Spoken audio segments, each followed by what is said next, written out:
True Story Media.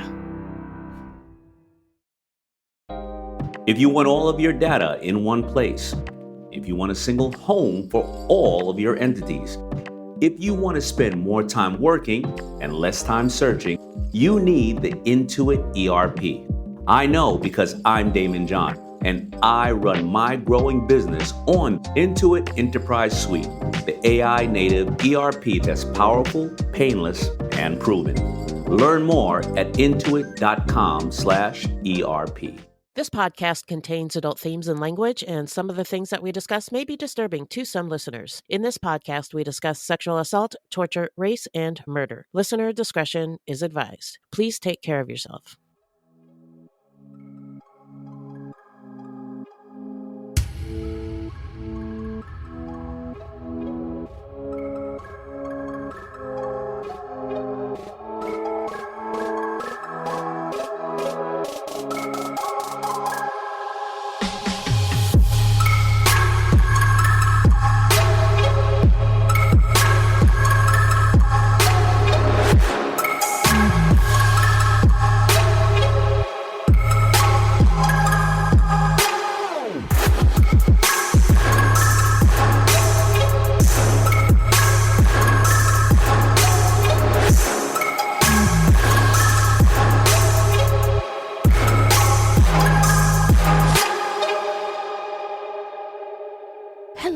Welcome to Fruit Loops, Buiti Binafi, and Bienvenidos Bitches. Thank you so much for listening. Fruit Loops is a true crime, history, and comedy podcast that delves into the often overlooked stories of serial killers of color and, more importantly, the victims. We take deep dives into the lives and crimes of these killers worldwide, while also examining the history, culture, and social factors that may have influenced their actions. And the reason that we cover these crimes is because they often go unnoticed by the public. And why is that? Because in the simplest of terms, the news is racist. Allegedly. And we are Wendy and Beth. She's Wendy, a Black Latinx woman, and I'm Beth, and I just happen to be white. That's just a little piece of who we are. Another piece is that although we are both fascinated by true crime, really fascinated by true crime, and we know a lot about it, keep in mind that we are not journalists, investigators, or psychologists, and the opinions expressed in this podcast are just that, our opinions. So today we're covering Chester Dwayne Turner, also known as the Southside Slayer, an American convicted serial killer. On April 30th, 2007, he was convicted of the murders of 10 women in Los Angeles and was also found guilty in the death of an unborn child of one of his victims. He was later convicted of 4 additional murders on June 19th, 2014. So is it true that he's the most prolific Black serial killer in the LA area? That's what I read, and comparatively to the Grim Sleeper, he has a bigger body count, so I don't know. So. I probably should have looked into that a little harder, but I read it in several different places. Hey, add us, listeners, if you have some hard facts on that. Does he hold the number 1 spot? I read it. You read it somewhere, but I'm not sure if it's true or not. Yeah, it was true at one time, apparently. Okay. I don't know if it's still true. Okay. So. Well, this is my favorite part, is the stats. All right. Drum roll. So he was convicted of 15 murders. In 2007, he was convicted of 11 of those murders, 10 women and 1 unborn baby. And then later in 2014, he was linked, I believe by DNA, to 4 additional murders. I'm going to read the names of his victims because they are important. Paula Vance, she was 24 when she was killed. Brenda Bryce was 39. Diane Johnson was 21. Annette Ernest was 26. Anita Fishman, 31 years old. Regina Washington was 27. Andrea Triplett was 29 at the time of her death. Desiree Jones was 29 as well. Natalie Price was 31 years old. Mildred Beasley, 45. Tammy Christmas, I don't have her age listed. Deborah Williams, 32. Mary Edwards was 42. Mr. Turner's crimes began in 1987 and his spree ended in 1998. He was apprehended in 2003 at age 37. And what did he get? The death penalty. He got 2 death sentences. All right. So Chester Dwayne Turner was born on November 5th, 1966 in Warren, Arkansas. He moved to LA with his mom when he was 5 years old after his parents separated. His mom worked 2 jobs, and Turner was described as a latchkey kid who stuck close to home. He attended public schools in LA, but reportedly showed a lack of inhibition and disregard for social boundaries. Relatives of one victim say that he was dubbed by his classmates in school as Chester the Molester. That's awful. Every time I ever met a Chester in my life, They've always been Chester the Molester. In my head, I never to their face, though. I knew Chesters, and people called them Chester the Molester. So, it's just... Mom, stop naming your kids Chester. Yeah, just don't. Just say no to Chester. Just say no. So he dropped out of school at the age of 17. Police said he started hanging out with neighborhood kids and portraying himself as a gang member. He worked at Domino's Pizza as a cook and a delivery person and lived with his mom until she moved to Utah. And I want to say that I read in most articles that he continued to live with his mom until she moved to Utah, but one said that his mother kicked him out for drug and alcohol abuse. My baby is doing drugs. Sorry. There's this famous Black actress named Loretta Devine. And she was on this show called The Carmichael Show. And when Loretta Devine speaks, this is a tangent for sure. Her when she speaks, it sounds like she's singing a song, but she's just talking. She's just talking. So just has a very musical voice. She just literally, I mean, and she is like an amazing singer, but like she, so hers, I don't know, her son was like, got caught for like smoking pot or something. And she was like, my baby is doing drugs. And so anytime I hear the word drugs, I can't help myself. I just have to say that. So anyway. So yeah, her baby was doing drugs. Her baby was doing drugs. Excuse me. After that, he was homeless and he bounced around between homeless shelters and missions in LA. Police say he was into drugs and the street life. He also used to walk the streets near his home with a friend, hang out with the sex workers in Figueroa, and get into brawls with neighborhood kids. A friend of Turner's said that he was known in the neighborhood as someone who was off his rocker when he got mad. Ooh. Yikes. Yikes. From 1995 to 2002, Turner was jailed 7 times for 6 nonviolent offenses, theft and drug possession, and 1 assault charge on an officer on April 9th, 1987. I also read there was a cruelty to animal charge in there somewhere. I saw that too. Yeah. And it's reported that in one stabbing incident, he knifed a childhood friend after the teen pulled a weapon on him. And he also, Turner, claims that he was jumped by 3 thugs who sliced his right cheek, leaving a dramatic facial scar. So when you see pictures of him, you can see that scar on his face. It's dramatic. Yeah, I mean, foundation is not going to cover that scar. Oh, no. Quite it's like pronounced. It's like he was in a pirate fight, you know? Yeah, like Captain Hook got it. Yeah, I mean, definitely. I was just watching that movie today with my kids, so it's fresh in my mind. So it took place in Southside LA. Turns out at the time there were 5 serial killers operating in the same area. Wait a minute. There were 5 serial killers operating at the same time. 5 serial killers. Yes. Yeah.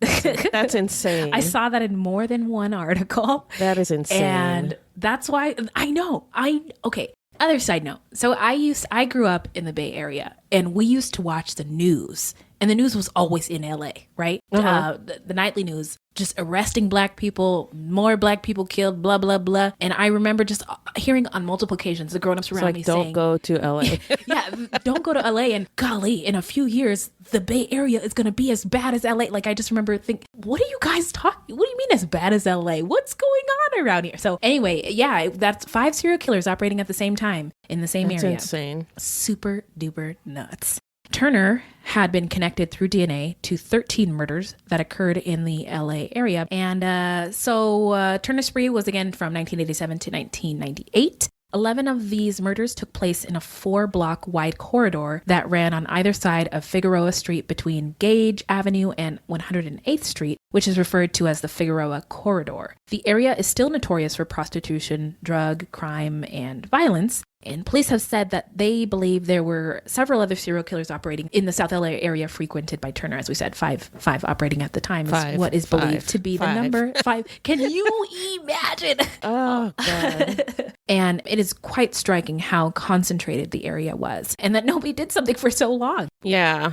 So the 1980s were a violent time with a crack epidemic, a PCP epidemic, and the city was still reeling from mass murders and serial killings that began in 1969 when Charles Manson and his followers committed the sensational Tate LaBianca murders. Other cases that they dealt with were the Skid Row slasher, Vaughn Greenwood, who terrorized transients, cutting their throats as they slept. Oh my God. I know, it's terrible. The freeway killer, William Bonin, an unemployed Downey truck driver who was convicted of murdering and raping 14 boys and men in Orange and Los Angeles counties in 1979 and 1980. Then came the Night Stalker, Richard Ramirez, convicted in 1989 of 13 horrific torture murders. I wish there was a stronger word for like horrific, because I know. I feel like that's an understatement when referring to Richard Ramirez, because I just heard one podcast episode about this dude and his crimes, and then I made the mistake of going to look up his picture on the internet. Really, he's in my nightmares. Yeah, he looks like the devil. Yeah, he really does. He really does. Oh my gosh. So if anybody can think of a stronger word than horrific, please let us know, because that's what I'm feeling when I think of him. But back to Turner. Beyond those cases that Beth just laid out for us, the Southside cops had their hands full when the bodies of victims started to pile up along the Figueroa corridor. A detective, Victor Pietrantoni, Vicky P, who worked in the Southeast Division at the time, has said, we were averaging 25 to 30 murders a year with 2 detectives. Jesus Christ. Are you serious? Now we all know now that California has the 6th largest, or 5th now, economy in the world, right? Wow. And I'm just assuming that there had to have been more resources available than just 2 detectives. I don't that's know. insane. I'm scratching my head at that.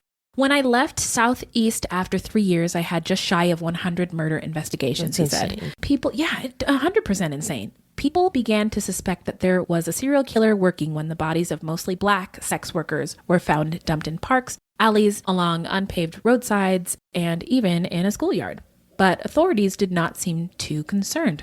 I wonder why. In fact, in the 1980s, the LAPD marked the deaths of several women in South Los Angeles with the identification, prepared to be horrified, NHI, meaning no humans involved, which was used for cases involving chronic drug users and prostitutes, which, by the way, you dumb fucks, they are still people. Yeah, and that's horrible. Yeah, and public pressure in the way of the media coverage was almost non-existent. Now, I have no choice but to go on a little bit of tangent again. I'm sorry. She goes. Here I go.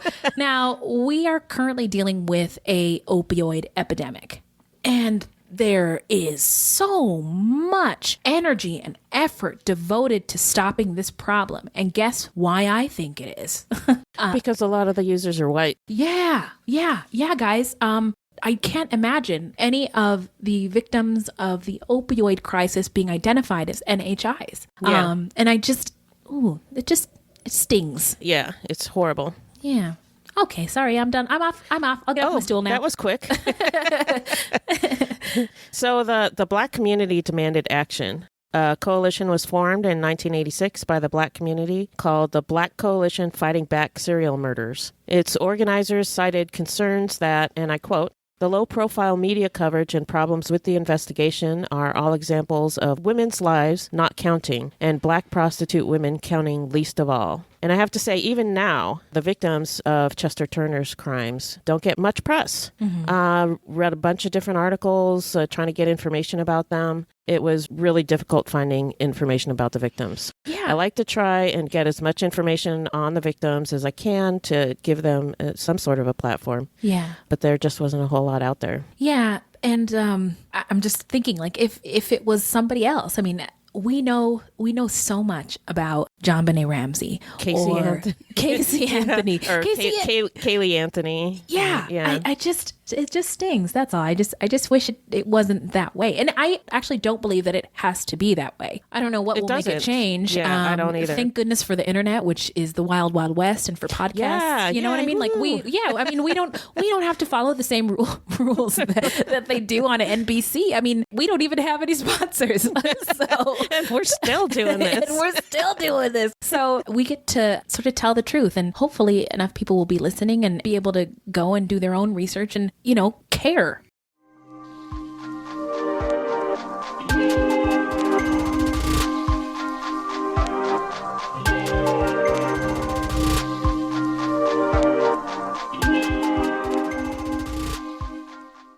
Amazon Health AI presents Painful Thoughts. Why did I search the internet for answers to my cold sore problem? Now I'm stuck down a rabbit hole filled with images of alarmingly graphic sores in various stages of ooze. I can clear my search history, but I can never unsee that. Don't go down the rabbit hole. Amazon Health AI gets you the right care, fast. Healthcare just got less painful. We all belong outside. We're drawn to nature, whether it's the recorded sounds of the ocean we doze off to, or the succulents that adorn our homes. Nature makes all of our lives, well, better. Despite all this, we often go about our busy lives removed from it. But the outdoors is closer than we realize. With All Trails, you can discover trails nearby and explore confidently. With offline maps and on-trail navigation, download the free app today and make the most of your summer with All Trails. On the morning of March 9th, 1987, two passing motorists discovered the body of 21-year-old Diane Johnson in a roadway construction area west of the Harbor Freeway, and she was found partially nude and had been strangled. And then 7 months later, on October 29th, 1987, just after 1 a.m., a passing motorist discovered 26-year-old Annette Ernest lying on the roadway. She'd been found partially nude on the dirt shoulder at Grand Avenue and 106th Street. She too had been strangled. I read that Annette's mother had to take in and raise her children because their mom was killed. Yeah, that's really sad. Yeah. And then the killings were halted for a time after a violent fight between Chester Turner and his girlfriend, Felicia Collier, during which a relative of Collier's shot Turner in the abdomen. So I guess he was hurt and he couldn't kill. It might be hard to strangle and rape with an abdomen injury. When you're gut shot. We'll get into this later why did they snap? But maybe it was on that misconduct podcast or an article that I read, but this is where his hatred for women just was boiling inside him because of Miss Felicia. So, okay. On January 20th, 1989, Southeast Patrol officers received a radio call regarding a dead body in an alley at 9819 South Figueroa Street. Officers saw a wood panel door leaning diagonally against a detached garage. Behind the door, officers found the body of 31-year-old Anita Fishman. She was partially nude, and the cause of death was strangulation. Now, I believe this is one that I saw in reports that Mr. Turner staged the scene. Oh, okay. And that she was strangled with an extension cord. I saw that in a couple places. And her nephew described her as an upbeat and happy person. Her sister Suzanne was trying to help her struggle with her addiction before her untimely death. Then around 11 a.m. on September 23rd, 1989, a woman discovered the body of 27-year-old Regina Washington in a detached garage of a vacant home at 8858 South Figueroa Street. And this is sad. Washington was 6 months pregnant. The death of the fetus, referred to as baby Washington, was attributed to the strangulation of the mother, and as such, it was ruled a homicide. And said the co-prosecutor, Bobby Grace, time, effort, and cruelty was put in to kill Washington. I wish, and this is another thing, I wish I knew his relationship with some of these women. I mean, if he's a dude in the neighborhood, and we'll get to this later, but like he goes to the cookout for one of the funerals, one of these women. Yeah, he hung out with a lot of the sex workers down on Figueroa, apparently. So he must have known some of them. Yeah, I think that you are right. In late 1991, Turner was arrested for lewd conduct, masturbating in front of a crossing guard. He was released in the fall of 1992, and within hours, he was again arrested for indecent exposure. Good grief. Then was released from custody the same night. Holy shit. Yeah. What the hell? Yeah, and I know that you'll point to this later, but I'm still not sure what made he had his mom who. What the hell? What happened? What the hell is wrong with you? What happened? He needs to write a book. He is on death row. So I'm waiting. Yeah, he's got time. All kinds of time. Waiting. Yeah. So September 30th, 1992, Tammy Christmas was found next to a portable classroom at the 97th Street Elementary School in L.A. On November 16th, 1992, Deborah Williams, age 32, was found lying at the bottom of a stairwell that led to a campus boiler room at the very same school. And then on December 16th, so just exactly a month later, 1992, Mary Edwards, 42, was found inside a carport near a rundown hotel, which was adjacent to the exact same school. Tammy Christmas, Deborah Williams, and Mary Edwards' bodies were all found strangled around or within the 97th Street Elementary School in Los Angeles. The deaths of these women were originally blamed on a mentally challenged and nearly illiterate janitor from the school. His name was David Allen Jones. However, all these sites were also within walking distance of Turner's house. On April 2nd, 1993, at 9:15 a.m., a construction worker discovered the body of 29-year-old Andrea Triplett. She was found lying in the yard to the rear of a vacant building at 7812 South Figueroa Street. The victim was found partially nude and had been strangled. She was also pregnant. She was 5.5 months pregnant. But apparently at the time, California law didn't consider the fetus viable at 5.5 months. So sad. So, yeah, Turner was not charged with its murder. Jerry Johnson, Andrea's mother, held a repast dinner for the 29-year-old murdered daughter. It was the end of a day marked by 2 burials, Andrea's and that of her 5.5-month-old fetus, laid to rest at her mother's feet. Filling her home and backyard, bringing food and eating together, were families and friends, including a quiet and familiar neighborhood man, Chester Turner. Jerry said that Turner joined the mourners in the backyard eating my food. They fixed that motherfucker a plate. Now, so cookouts are big in the Black community. Every summer, you got to go to at least one cookout, and you got your orange soda, you got your Kool-Aid, and when you fix somebody a plate, this is just a culture note, is a sign of love. You fix somebody a plate, you fix the people that you love a plate. And it's so icky that he sort of took advantage of this. And yeah, that's disgusting. So anyway, that's terrible. Whatever word is worse than horrifying. Mm-hmm, mm-hmm. Yeah. Okay, so sinister maybe, but I don't know if that's powerful enough. No, not powerful enough. We'll get it eventually. We'll find one. Add us. Yeah. We'll find one. On May 16th, 1993 at 7 a.m., the body of 29-year-old Desiree Jones was found laying alongside a vacant residence at 6821 South Estrella Avenue. She was partially nude, and the cause of death was strangulation. Her brother, Frank, described her as smart, outgoing, and funny, and stated that before succumbing to her addiction, she worked at a rest home for the elderly. Oh, man, that's too bad.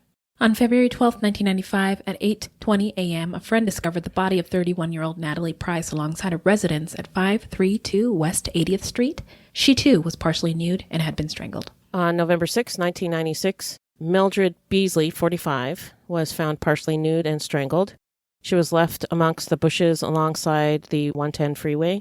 She was married and had a teenage son and had just moved to LA from Texas only 8 weeks earlier. These last 2 murders occurred outside the Figueroa corridor in Los Angeles County, so outside of his normal playing ground. Right. February 3rd, 1998, Turner was living at a downtown hotel when he lured a woman to a walkway next to an office building. Paula Vance, 24 years old, was found at Olympia Tool in Azusa. Vance suffered from mental illness and was transient. The Vance murder was witnessed by a bystander at a neighboring trailer park who reported it to the police. This one was also captured on surveillance videotape. The grainy video shows a husky, muscular man forcing a woman onto the ground, raping and strangling her, per LAPD detectives. And I also recall in the misconduct podcast, they mentioned that the jury saw the video. So, oh, really? That's what I heard. But I haven't seen the video, and I don't know about I haven't either. That I don't, for sure. I don't want to see it. On April 6, 1998, at 2 a.m., Central Area Patrol officers were flagged down. They were told there was a possible dead body at 500 Gladys Avenue near Little Tokyo. The officers found the partially nude body of 37-year-old Brenda Breeze in a portable toilet. The cause of death was strangulation. She was found just 50 yards away from the hotel where Turner was staying.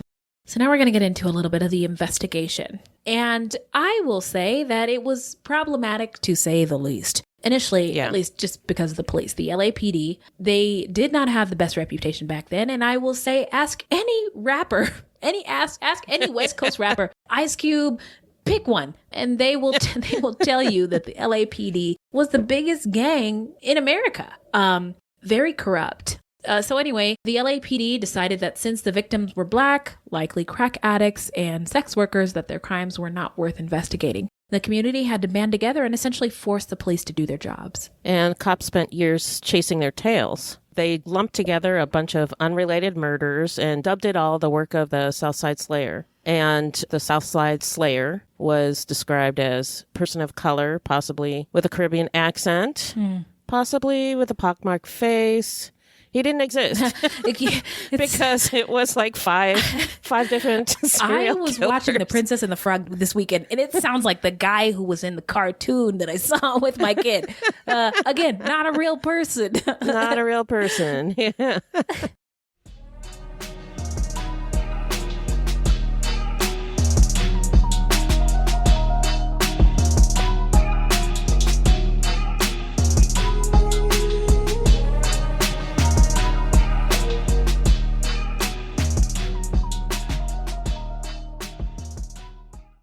Choice Hotels get you more of what you value. Here's a little tune to help you remember. Same drive, different day. Don't you wish you were getting away? Pack your bags and come on through. Texas, Ohio, Alaska, we're up there too. Comfort Inn, it's calling your name. Save on the stay. Oh, and free waffles are yours to claim. Well, I hope you like my little song. Book direct at choicehotels.com. So those dozens of murders turned out to be the work of several different men, including Turner. Turner was also committing his crimes during the largest crime wave in LA history, when murders topped 1,000 a year. Crazy times. Lots of reasons why it was so crazy, though. It's not just because these people were black. But TV and print media barely noticed his killings of mostly black women who lived on the edge of society, quote-unquote strawberries, who traded casual sex for drugs. Had you ever heard that term before? I had not. I hadn't either. That was a new one. Yeah, no, and it makes it's definitely a euphemism. I mean, it sounds good. Yeah. People could probably hate me for saying that, but it doesn't sound bad. It doesn't sound bad. Just some strawberries. Some Strawberries over there. Yeah. So I'm newer to the true crime game than you are. You've been into this for a long time. And I'm just thinking I've never even heard it on Law and Order. So there's little argument that those 15 deaths would have been global news had the women been from Santa Monica or Silver Lake. Amen. I know that's true. Yeah. Dr. Jeff Victoroff, an associate professor of clinical neurology and psychiatry at the University of Southern California, says, society tends to focus on dramatic explosions of violence against people with whom they identify. So when drug-using minority women die, it usually fails to stimulate much public outrage. There might even be, in some people's minds, some kind of moral difference drawn. So basically victim blaming. Yeah. Which is horrible. Yeah, it is. Also, in their zeal to close the case, LAPD detectives and district attorney found David Allen Jones, age 28 at the time. Guess what color he was? Black? Yes! Ding, ding, ding! You win nothing! Was convicted of the murders of Tammy Christmas, Deborah Williams, and Mary Edwards. They were all found strangled around or within the 97th Street Elementary School where he worked as a janitor. But he didn't do it. Yeah, that was the three. They were clustered very close together and in the same area. And I think it was also like really close to where Turner was staying in a hotel. Right. Yes. Yeah. So Jones, David Allen Jones, was mentally disabled. He was barely literate and worked as a part-time janitor at that school. The police questioned him without an attorney, and transcripts from 2 taped interviews show that he repeatedly denied killing the women, but under detectives' prodding, admitted to having sex and smoking crack cocaine with the victims at the places where their bodies were found. Jones also said that he fought with the women and placed them in a police-style chokehold when they demanded more money or drugs. And it just makes me think of Making a Murderer. Yeah, little Brandon. I imagine that's what was going on here. They were telling him what to say. And so he's like, yeah, okay. Yeah, I was smoking crack with them. Sure. Yeah, okay. No, because at some point I have heard, and this is the beauty of podcasts, is I hear stories that I would have never have heard if I had been listening to talk radio or the nightly news. Right. The tactics police use, they can lie to you. They can abuse you. They will exhaust you to the point that you no longer have agency. You're so exhausted. Yeah, and you're just like, well, okay, whatever. Yeah, okay, I did it. I'll sign whatever you want. I just want to go home. And somebody who's mentally disabled, they can't think it through. They don't know. I mean, like Brendan Dassey was like, he's thinking he's going to go back to school. Yeah, he thought, yeah. You know? And Brandon Dassey makes me think that it's not always a color thing, that any one of us who are poor or of color could be victims of this police misconduct. And Anybody can, anybody really can. And so, but particularly vulnerable people. Communities, yes. Yeah. And that includes people of, with maybe mental deficits or, even drug addicts. Yeah, you know, yeah, or, even you know, because they're like, without their basically drugs, anybody who's not a straight Christian white guy, we could always is subject to the police abuse.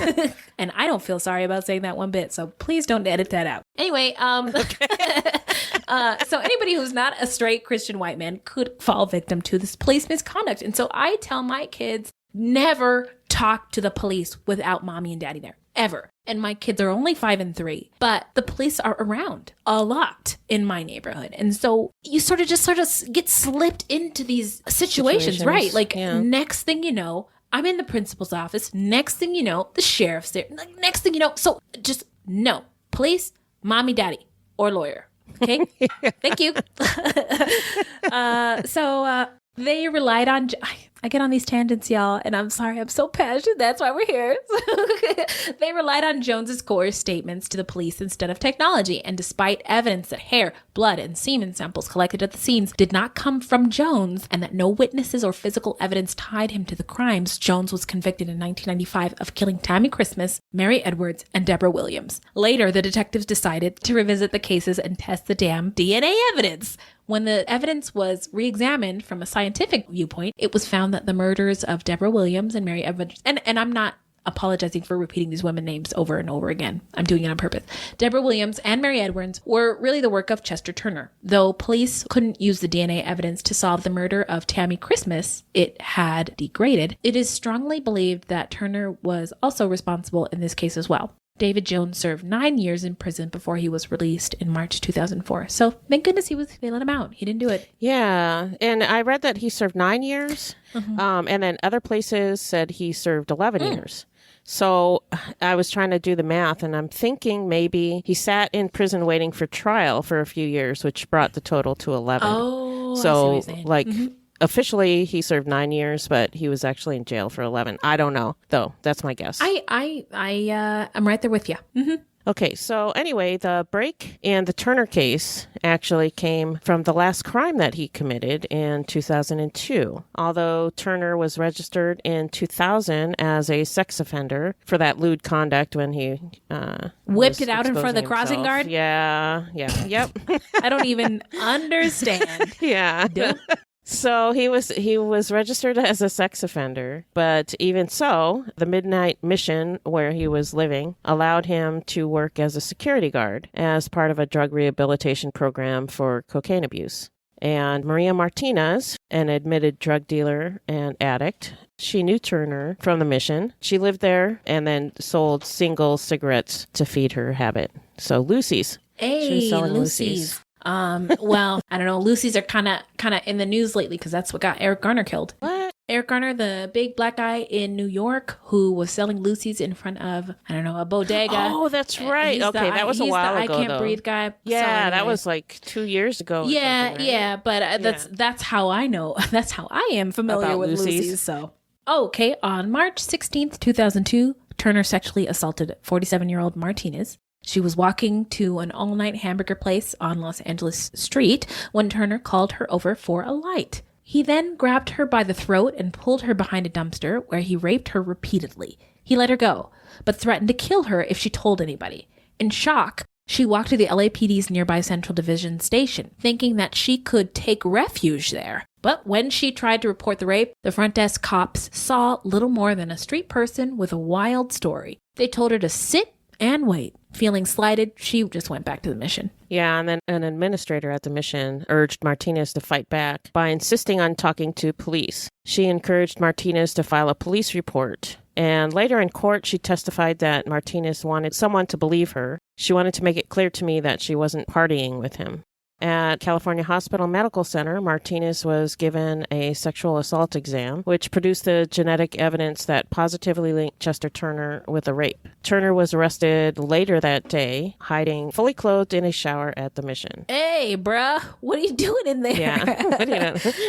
Just hanging out. No, I'm showering by air. He was convicted and sentenced to 8 years at a California state prison. Turner was required to give a DNA sample to California's Combined DNA Index System, CODIS, they call it. Detectives began testing about 100 unsolved murders in addition to 35 murders around the Figueroa corridor. In September 2003, Turner was identified as a match for DNA recovered from Vance Beasley. Additionally, 9 of the 11 unsolved murders were matched to Turner.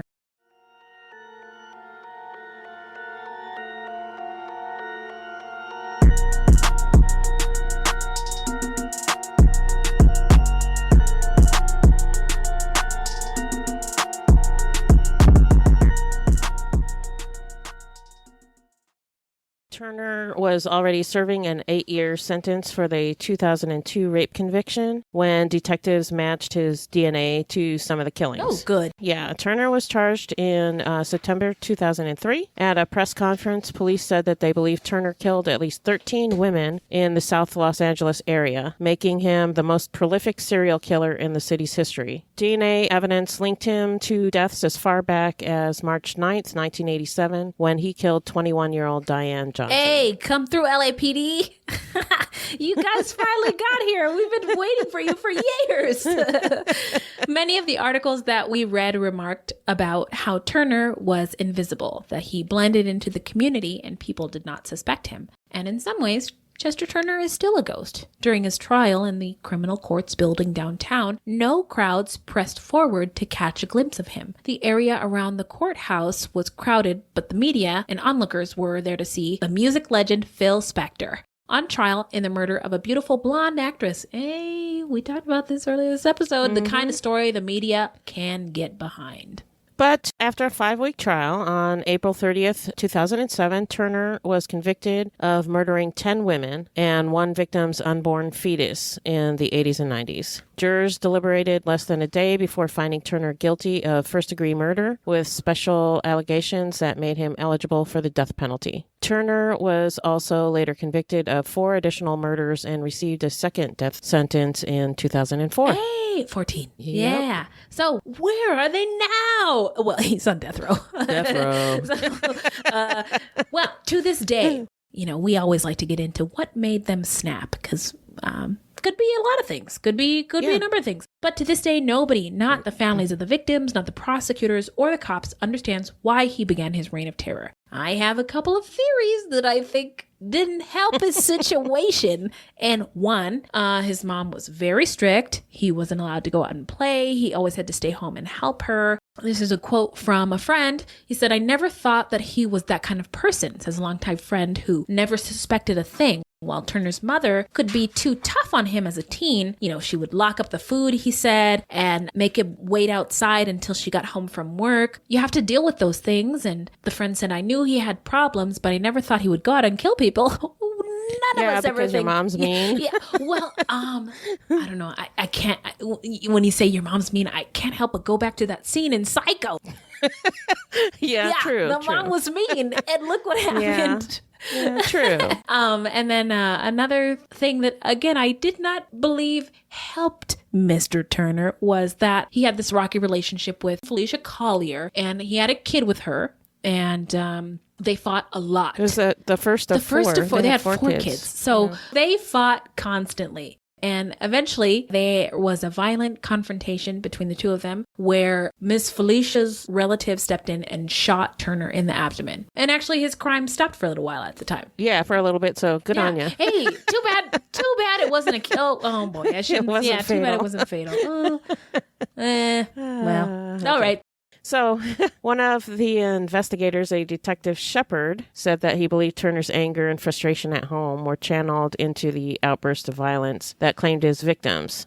I think he wasn't targeting any particular person, Shepard said, but if someone crossed his path at the wrong time, he would vent on them. So, like you were saying, he had a rocky relationship with his girlfriend. He would get mad and go out and kill people. That's what it sounds like to me. Like, what do you do when you get mad, Beth? I usually cry. I mean, I stamp around and I might yell and then I start crying. Let's see. I will find the nearest bottle of wine. I will yell, but I'm very slow. That's not my thing. I don't like anger. I hate anger. It feels icky. I like to really mad at my kids. I whisper to them. And I know it's very scary. That's scary. No. Oh my gosh. You just whispered and I wanna go hide. I do not like what you're doing right now. I have a set of skills. Oh my God. And then I get a Liam Neeson on him. Get me out of here. So anyway, but I do not go kill anybody, that's for sure. No, that's not what I do. No. So what are our takeaways? I was in disbelief about how nuts it was in the Los Angeles area at this time. Many factors contributed to how South Central ended up the way it was, with high crime, poverty, mostly black and brown, the crack, the PCP, prostitution on the streets, things like, I don't know if you're familiar with this term, Beth, but white flight. The introduction of crack into the neighborhoods, militarization / racism of the police department, over-policing, redlining. Now, what's redlining? Redlining is, the best way to describe it is if you look at a map that realtors and lenders were looking at when they were selling homes to people and giving out loans to people. The red areas were bad areas. That's where all the black people were allowed to live. Gotcha. Then there were yellow and green areas. And those were places where it was safe for white, quote unquote, safe for white people to live. And so that sort of limited where black people could live. And the unfortunate thing is redlining is still a thing with lenders today. So it contributed to all these other problems in the communities. Literally, people were, at the time, I think, just trying to survive. I think any black person or person of color would tell you, we're really just trying to make it. They would tell you that then in the 90s, in the 80s and 90s. And I venture to say that they would probably say it today. I can speak for myself. That's what I'm trying to do. So I feel terrible for the victims and their families. It took them raising their voices and compelling action by law enforcement. And I think that's wonderful that they did that. I couldn't agree more that if they had been in Westlake Village, that's where my husband grew up, or Malibu, that the investigation may have been taken more seriously. That also may be why there were so many active serial killers allowed to run rampant for so long in such a concentrated space. I also feel terrible for the man who was wrongly convicted, who served almost 10 years of his life in prison. But silver lining, he got a little shy of $1 million for his troubles. Yeah, that's good. Yeah, it is good. He got something.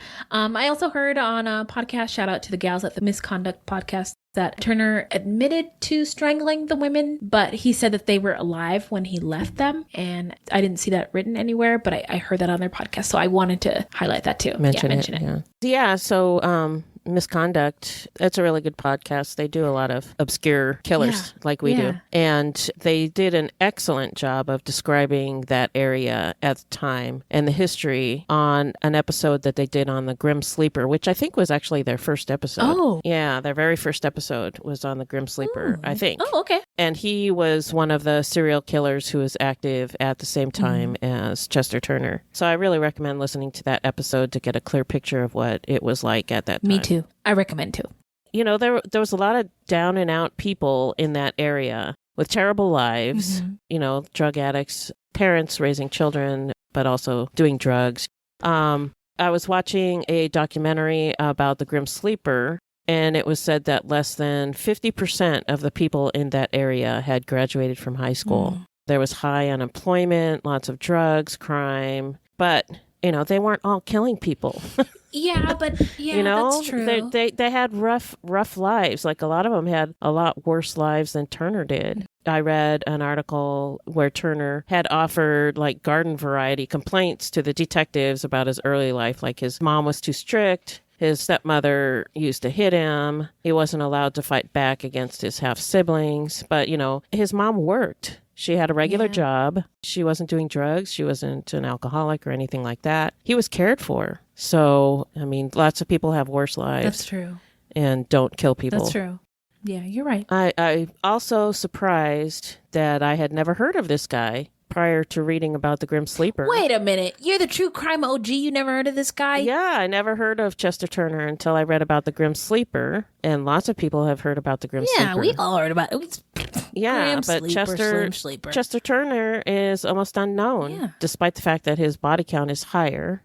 So I'm thinking maybe it's because he didn't get an interesting moniker like the Grim Sleeper, But the South Side Slayer, but that was actually used for several different killers. So if you look and see, the different people that were active during this time, serial killers, a lot of them are called the Southside Slayer. Oh, really? Yeah. Oh, Jesus So Christ. Chester Turner is the Southside Slayer, and some other guys the Southside Slayers. What? I live in South Phoenix. Everybody's the I'm a Southside Slayer Slayer. too. You know what? I'm gonna call my gardener the Southside Slayer. He slays those weeds, man. He slays the hell out of those weeds. Yes, amen. Jesus Christ, that's too bad because this is somebody that the people should know about. I really didn't know anything about any of these guys. And I didn't know that there was 5 serial killers working in the same area. I knew about the Grim Sleeper, but I didn't really know that much about him. Yeah, no, it was, I like, if I close my eyes, I know what his face looks like. And I know that he slept from killing for a little while. And he took a nap. He took a nap. And then he was like, and then he started up again. Time for some more killing. Okay. Have some tea and go off to kill. Have some tea. Hey, pack my lunch and then go. Yeah. Jesus Christ. All right, Beth, where can the people find us? Our website is fruitloopspod.com, and we use Fruit Loops Pod for all of our social media. The footnotes for each episode can be found on our website. Plus, check it out for the different ways that you can support the show. You can also join us on Patreon, where we have hundreds of hours of bonus content. You can also support us by supporting our sponsors, or by giving us a 5-star review. 5 stars only, please. Also, don't forget to subscribe. That's right. Now, this is a weekly podcast, and episodes drop on Thursdays. So until next time, look alive, y'all. It's crazy out there.